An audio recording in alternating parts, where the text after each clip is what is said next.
All right. So now I'm okay. So we are at verse 58. So just to recap where we are doing the Lakshan of Sthita Prajna, means characteristic of man of steady wisdom. The whole idea is Arjun had a question that Krishna Bhagwan said that one who gets established in this knowledge, his wisdoms become steady and he gets self-realized. So now his question was, are there people like that in this world? And if they are, what are the characteristics? Meaning, how do they sit in meditation? How do they interact with the world? And then Krishna Bhagwan started, the first thing he said was that the one whose all desires have gone, that person gets established. And then we did detailed discussion. What did they mean by it? And then we did that.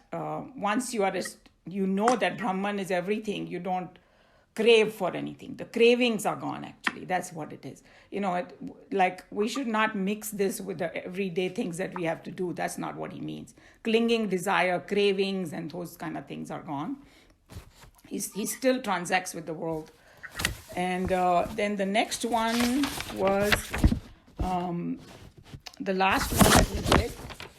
And English translation of it was, he whose mind is not shaken by adversity, who does not hanker after pleasure, who is free from attachment, fear, and anger. He's called the man of steady wisdom. So that means adversity, labh, hani, those kind of things, pain and pleasure, he doesn't get shaken by it because he's, outwardly, he might look like he is, but inside his wisdom, he knows very well that this is just passing phases. And the current situation is like that too. And free from attachment, fear, and anger. So we saw what was the relationship with all this, that when you're attached to things, that's when the fear and anger comes. That's why they pick those three. So every kind of problem that we have in our mind is connected. These are the three main things: attachment, fear, and anger. So we did all that. And then we did the next one was, 57 was, he who is everywhere without attachment on meeting with anything good or bad, who neither rejoices nor hates, his wisdom is fixed. And then we talked about that even though he has nothing to gain in the world, but he still does his karma yoga. He goes out in the world and he does everything. He's everywhere, but without attachment. That's what the main thing is. And then when he meets with good and bad, he neither celebrates or neither hates anything, because our reactions are always, even if you see all these current political thing that is going on, and I don't watch too much of it, but our governor was a lot more calmer than other people. He was not blaming anybody. He was just calm, and then he got a lot more done. So, just 2 cents worth my political understanding. And then now we go to the next one. A quick question. I'm seeing so many. What do I click to just see you, one person? Okay, you have upstairs, upper corner of your screen, there is a speaker view, and there are 2 different kind of views. One is called gallery view, and one is speaker. So if you hit on speaker, then you will see the one who's speaking. And gallery, you see everybody. So it depends on the preference. I have put on gallery because I can see everybody. Okay. I pressed on speaker, then it came to me. Because right now you're speaking, that's why. Whoever speaks, it'll come. So just to experiment with it and you will get it. Okay? But you can hear, right? Her thing is off. Okay. You can hear? Premji, you can hear, right? She's on mute. So no, I just unmuted her. Again, it went on. Okay. No, I lost her. Okay. You can hear? No, I lost her voice. Oh, I got you. I got you. All right. So We're fine. so the next verse is now about sense control. So it is something like this, that how do we recognize a person who is realized? It's उसके लक्षण से हमें पता चलता है. It's something like an analogy can be given. You go to a doctor and he asks, hey, what are your symptoms? Then we tell them, oh, मेरे को ये हो रहा है, वो हो रहा है. Then say, okay, I think this is what your problem is. Same way, how do we recognize a person who is like steady in wisdom and who self-realized? One other lakshan of him is his senses are under his control. That means, what does that mean? That he decides, when to project his senses and when to withdraw it. Both have to be in the control. When I have to use, because these are like tools for us, 5 senses. But हम लोग का क्या problem है कि if we compare an ordinary person with a self-realized person, ordinary persons, our senses are always outwardly. We cannot stop it. हम news देखेंगे तो news ही देखते जाएंगे. Or other example is, we are going on the road and some accident happens and we all start rubbernecking, like, even though we know we cannot do anything, if you can help, please do, go there and help. But otherwise you're just slowing the traffic, but we can't help it. It's a very kind of simple example, but we all kind of do it, so we know. So his senses, he knows, he uses them like a tool. So that's why it's like कोई carpenter है, वो उसका tool है. He takes it out when he needs it, does his job, again puts it in his pocket. So that is what one of the lakshan is, the person who is. First, No, it's good. So turn it this way. here is the verse. Just keep that in mind. And then before I go into the verse, it is going to compare to a tortoise. So everybody knows that what does a tortoise do when he gets scared? Gets in his shell. Exactly. So those are it's like 5 senses. उसके जो 4 limbs, एक tail और एक मुंह, वो सब कुछ अंदर कर लेता है, खाली एक shell है. इतना beautiful example दिया है. So we have 5 senses and the 6th one is the mind. Okay. So he just knows how to close. Then he becomes safe. And when the danger is over, everything comes out again. So just keep that in mind with this. So everybody can chant in their own homes together with me. Yada samharate chayam kurmo Yada samharte chayam. kurmo gnaniva sarvashah. Kurmo sarvashah. Indriyanindriyarthebhyah. Indriyarthebhyah. Tasya prajna pratishtita. Tasya prajna pratishtita. Yada is when, samharate withdraws. Cha and ayam is this. Kurma is tortoise. Angani, ang jisko bolte hain na, limbs. Iva is like, sarvasha is everywhere. Indriyani, the senses. Indriyarthebhyah, from the sense objects. So he withdraws from the sense objects his own senses. That's what it means. Tasya, of him. Prajna is wisdom. Pratishtita is steadied. So just want to tell you one more point, that there are, one is called the Jnanendriya and one is called the Karmendriya. So actually, really speaking, he withdraws all of them. जहाँ पर उसको टांग नहीं अड़ानी है, फिर वो वहाँ जाएगा भी नहीं. Like हम लोग की habit है ना कि we just want to meddle with everybody's business and, give advice when people don't even ask, because we have our ego that whatever we are doing is the best. Now is a perfect time when all the families is together. Everybody's giving everybody advice. So he is like, he doesn't do, he will do it when somebody comes to him, just one of the things. So the 5 Jnanendriya we know: hearing, power, touching, smelling and all that. And Karmendriya like hand, legs, those kind of things. So there are 10 of them. and the 11th one is a mind. So you can have division of 5, just ज्ञानेंद्रिया को भी बोल सकते हैं, but there is another division 11. Both are okay depending on what you want to see. Okay, now we can read. I can read actually. Very good, go ahead. So I start with 58 or I just start with after explaining? 58, first the English translation. When, like the tortoise which withdraws its limbs from all sides, he withdraws his senses from the sense objects, then his wisdom becomes steady. After explaining that a perfect one is ever satisfied in the self, lives in perfect equanimity in pleasure and pain, and has within him a complete absence of attachment to rejoicing and any aversion. Here it is mentioned that a man of steady wisdom has a special knack for withdrawing his senses from all the disturbing fields of objects. The simile used here is very appropriate.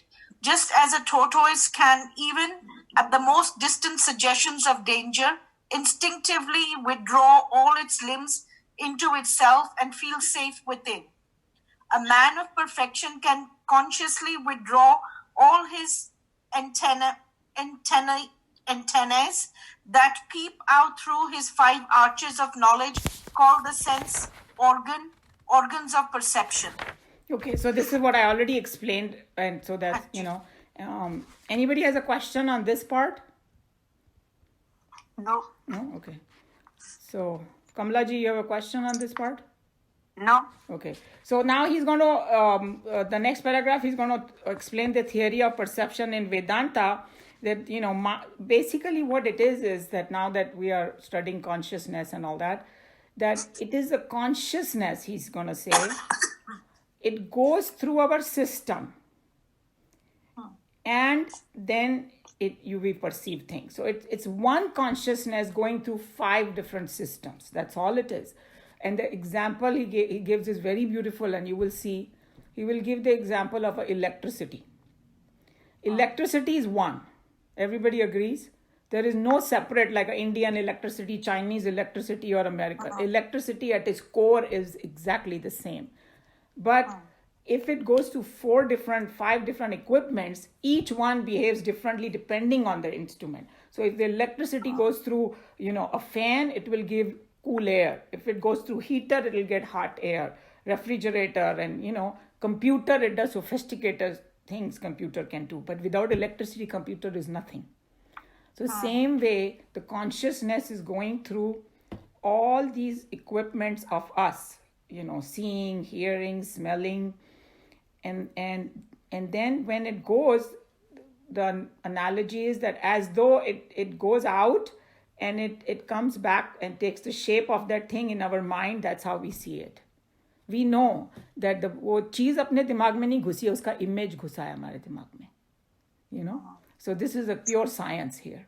So that's how we see it, Very good example. Yes. So that's why I'm just bringing that example. He's going to say, but sometimes when you read it, you don't catch it. So I'll just tell you in advance. So now you will get it. Okay, go ahead. Neeluji, In the theory of perception in Vedanta, the mind bearing the consciousness goes out through the sense organs to the sense objects, and there it takes as it were the shape of the sense objects, and so comes to gain the knowledge of the objects as perceived. This idea is figuratively put in the Upanishad. The light of consciousness, as it were, beams out through the 7 holes in the skull, each special beam of awareness illuminating only one specific type of object.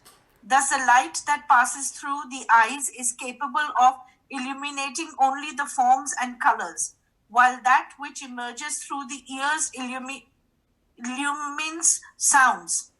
In the material world, we can take the example of the electric light that expresses through an ordinary bulb, illuminating the objects in the room, while the electricity as light emerging from an X-ray tube penetrates through the form and illuminates things that are ordinary but not visible to the naked eye.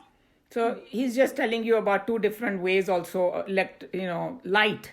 Light में भी कितना variation है that, one is a light emerging, we can see the room, and the other one is X-ray light. So then you see. So basically, consciousness is the main thing, just like electricity is. That's what he's saying. And the man of wisdom knows that extremely well.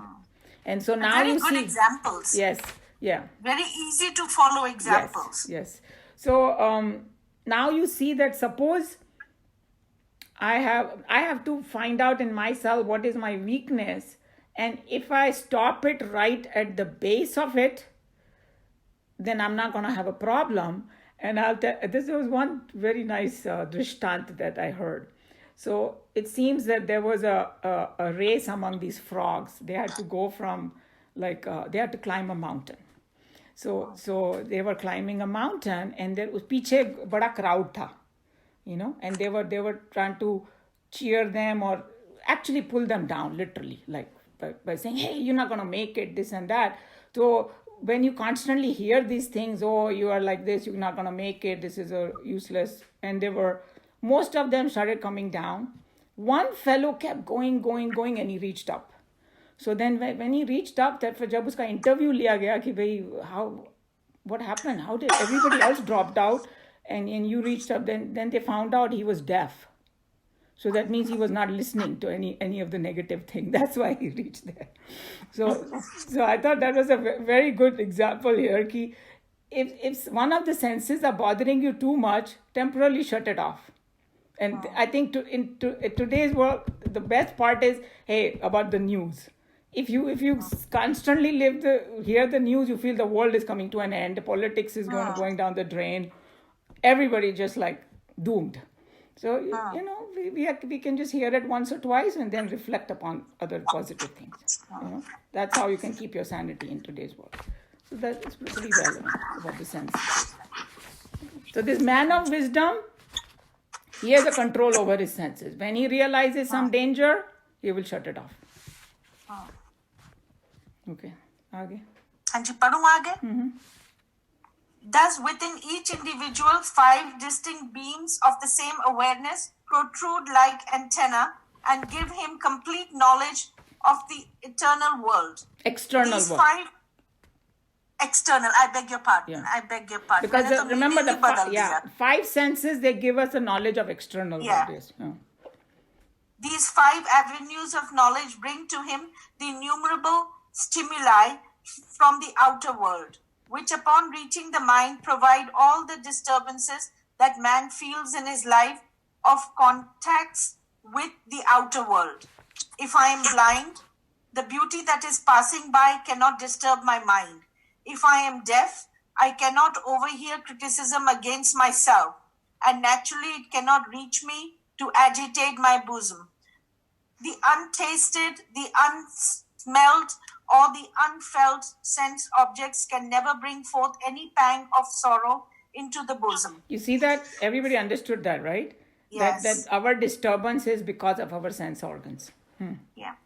Here Krishna reassures Arjun that a man of steady Wisdom. is he.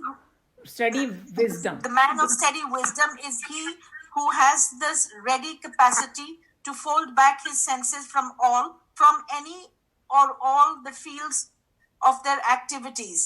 This capacity within an individual to withdraw his senses at will from the fields of objects is called in yoga shastra as pratyastra. No, pratyahar.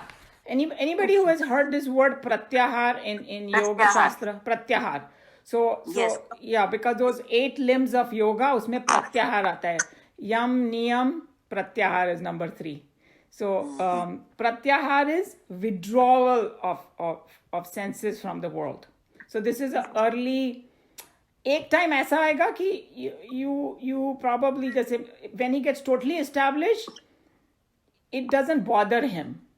But in the beginning, we have to do that little bit of pratyahar because it's something like when the पौधा छोटा होता है ना, तो उसके चारों तरफ एक फेंस लगाते हैं ना लोग, ताकि वो उसको सहारा मिले बढ़ने के लिए. फिर वो जब वो स्ट्रांग हो जाता है, फिर वो निकाल दिया जाता है. So right now, when our senses are like not under our control, that's what we need to do, pratyahar. So that's a very early practice of yoga. So that's what he's talking about. So every line of like भक्ति योगा ज्ञान योगा हर एक में ये है, पर नाम अलग अलग हैं उसके. तो योग शास्त्र में इसको प्रत्याहार कहा गया है. Okay, that's what he's saying. Okay. Which the yogin accomplishes through control of breath, pranayama. To a devotee, this comes naturally because he has the eyes and the ears only for the form and stories of his beloved Lord. To a Vedantin, again, this upparati comes from the well-developed and sharpened discriminative faculty, with which his intellect makes his mind understand the futility of licking the crumbs of joy and happiness in the wayside ditches of sensuousness, while he in his real nature in the world of the very store of bliss infinite. So Sanskara considers... Not sanskara, it's okay, running out of time.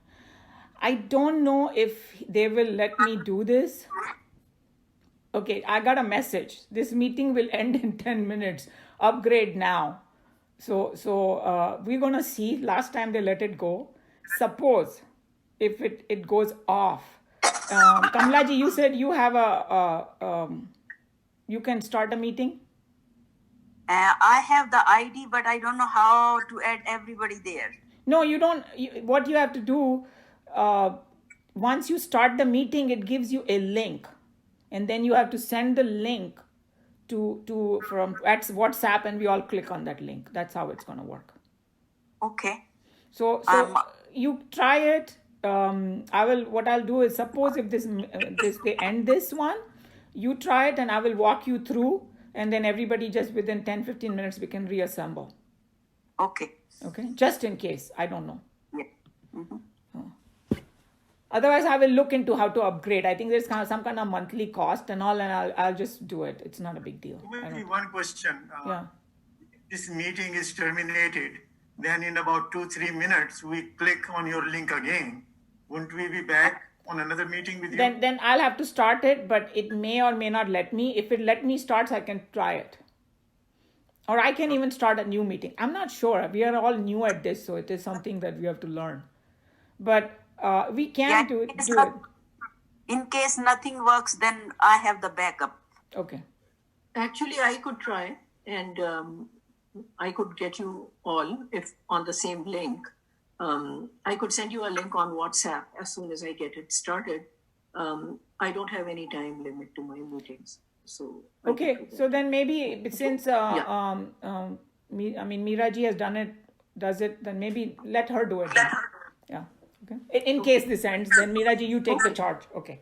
All right, and everybody look for the new link on their phone on WhatsApp, just in case. Okay. Let's hope that they're, I think that they keep saying that because they want you to have the upgraded one.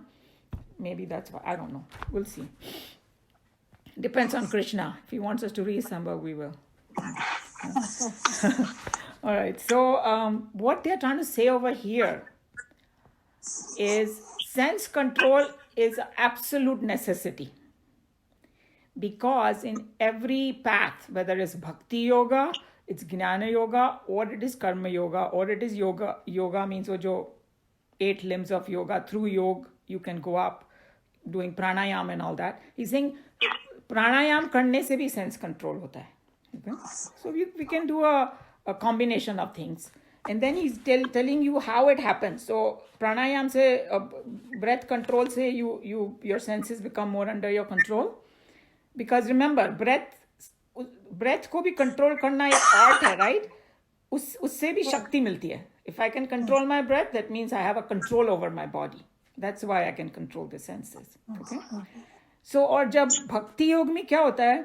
The devotees का automatically sense control हो जाता है because his eyes and ears are all on God only. He sees God in everybody. उसको कुछ भी कहते बोलते हैं ना, इंडिया में बोलते हैं प्रभु की मर्जी. जो बहुत भक्त होते हैं, कुछ बुरा भी हो जाएगा वो. Okay, कुछ बुरा भी हो जाएगा. So they attribute it to भगवान की मर्जी, and then they automatically become sense control. So that's, and then Vedanti क्या है? Usme uparati. Anybody heard of the word uparati? Because there are different things that we have to do in Jnana Yoga, and uparati is one of them. Like Shat Sampatti and all that. One day we will do, Vivek, Vairagya, Shat Sampatti, I think it's some Samadhan and Shraddha and all those things that we need to go on this path. So Uparati is one of them, and Uparati is well developed and sharpened in discriminative faculty with which his intellect makes his mind understand that the futility of this, because he knows it is it's like a dream world. So why are we unnecessarily going, overindulging in sense objects? Because we know, forget about the Vedanta and anything like that. If any time you overindulge with your sense organs, what happens? You feel so tired and exhausted. Kitna bhi acha music ho, after a while we cannot listen. Kitna bhi acha khana ho, after a while it becomes like a poison if you keep eating continuously. So we don't even need Vedanta for this. We already know overindulgence does not bring any joy after a while. Everybody on the same page? So so he's just saying, for this person, he has learned the mastery over the sense control. And then one of the other Swamis from Chinmaya Mission brought another very good point, that he has a sense control even when he sits in the meditation. हम लोग को कितना problem होता है ना, हम लोग बैठते तो हमारा मन यहाँ वहाँ दौड़ता है, we cannot sit in meditation. That fellow, when he decides he wants to meditate, for whatever time, he can, boom, control his senses, it doesn't go outwards, and it shuts off, and he can do it. And he said the reason we cannot do that, because we have lack of vairagya. Vairagya it comes under that sharpened intellect, which knows the futility of this world. So he will use his sense organs to do work in the world. That's where it ends. He doesn't, I'm going to get some pleasure out of it and all that, because his pleasure lies in his self, in that kind of realm that, he is consciousness. That's what he's talking about. So he said that Swami said there are two things. One is vairagya nahi hai hame, or practice nahi hai hame. And it'll come in the 6th chapter, that when Arjun will say to him, because remember, mind ko bhi ek indri bola gaya hai. So Arjun will say, hey, my mind is like a powerful wind. Yesterday you saw the wind in San Diego. Last night it was very windy. That, uncontrollable.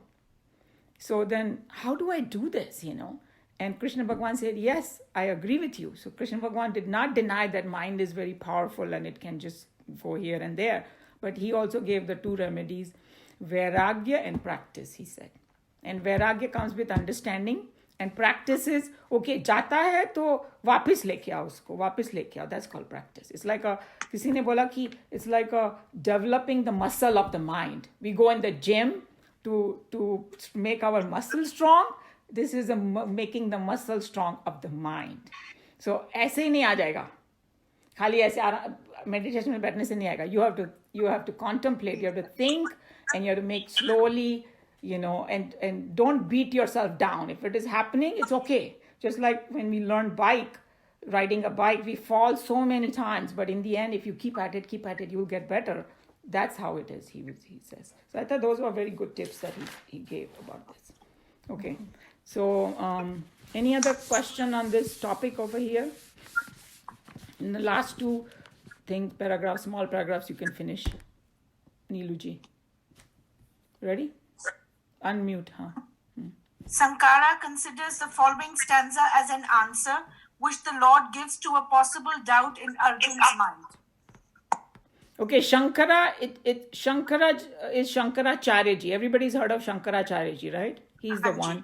And he is the master, like I said, of Advaita Vedanta. He's the one who made a lot of things of Advaita popular, and a lot of Swamis follow him, including Chinmaya Mission follow Shankara philosophy. Okay. So now the doubt he's going to say, let's read the doubt and I'll explain what he means. The sense of a man who is ill and consequently unable to partake of the sensuous objects are seemingly under control. but the taste of them thereby does not cease to exist. How does even the taste of sense objects finally end? Listen. Okay, so now remember, Arjun ने ये कभी वो प्रश्न पूछता है directly, कभी वो नहीं पूछता है, लेकिन उसके मन में ये प्रश्न होता है. और जो एक बहुत अच्छा टीचर होता है, या कृष्ण भगवान की तरह एडवांस टीचर, वो स्टूडेंट का डाउट पहले ही समझ जाता है, और वो स्टूडेंट के बोलने के पहले ही उसका आंसर बता देता है. तो उसके मन में ये डाउट आया अर्जुन के कि कई बार सेंसेस ऐसा लगता है कि कंट्रोल में आ गए हैं, ओके, लेकिन फिर से फिसल जाता है आदमी, और कई बार बड़े बड़े योगी, ओके, हियर